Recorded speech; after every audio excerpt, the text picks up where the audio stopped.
In this video, we're going to be looking at the ASP.NET Change Password Control. This control is used by a user to change his or her current password. In order to change your password, you must provide the current password. You must also type in your new password 2 times to make sure there is no mistake. It's supposed to be 2 times. There is a property of the Change Password Control that will allow you to show the username. This property, DisplayUsername, this property is called a DisplayUsername property, and is useful if you do not require authentication from users before they can change their password.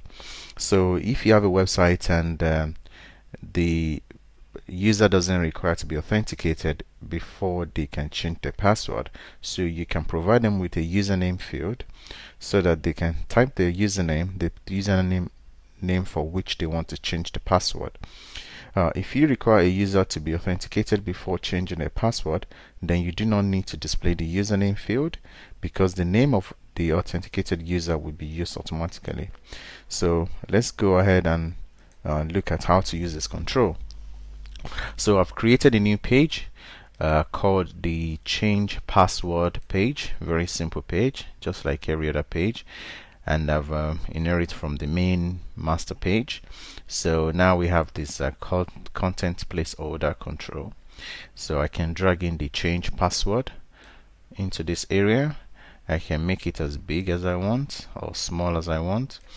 What I want to do is I want to centralize it, so I want to put it in the center, and also I want to make sure it has a border. The one that we created doesn't have a border. So how you add a border is you say the you go here and you say the border style, which is not set. I want to make it to be solid, and you have to configure the width of the border. I want to say 2 pixels. This is not a must, this is just and the border color, you can set it. I'm just going to choose black. So now we have a border around this control. So if we go ahead and look at this page now, we can see that it doesn't require us to be authenticated before we can view this page. But this is not normal because right now we are not authenticated. So that means we can't change any password because the website won't know which user we're changing the password for. So what we can do is we can actually display a username. So let's go ahead and display a username.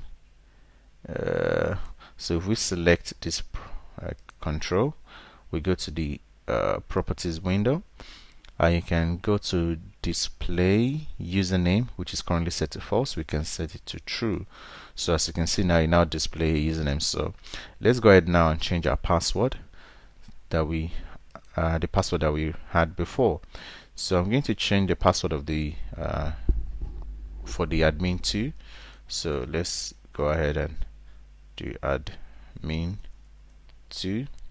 and the password, the current password will be password2 with a $, and the new password will be password3 with a $, and we have to confirm the new password, word3 with a $. Okay, so let's say change password. So as you see now, it said the change password is complete, your password has been changed. So the reason why we did not configure the continue button, so we need to configure this one as well. So if we go back to the property, if we stop the application, you'll be able to see the continue destination, continue button, continue destination page URL. So we can configure this to be anyway, say login or say home page. We can choose anything. You get the idea. So let's go back to our page. So we now change a password and it automatically logs us in because it knows the username and the password that we have. So that's why it logs us in, because we provided and we're admin2. So if we log out, we can now use the new password that we configured earlier on. So let's use the new password.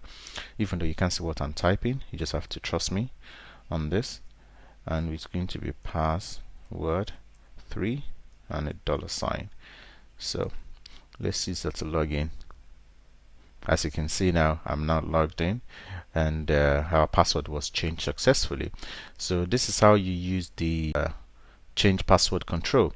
So what happened is, the reason why we display username was because the website doesn't know who we are, so we need to provide the username so we can say we want to change the password for this user. But if we have placed the page in a secured environment, say for example inside this folder that we have protected with the web.config file, that means we won't be able to access the page. So it's only when we're authenticated that we can now go to this page, and we do not need to now display the username anymore, because it doesn't require the username because we're already authenticated. That means we only need to provide the password and the new password. So this is how you use the control. If you have any question, don't hesitate to leave me a comment. Thank you.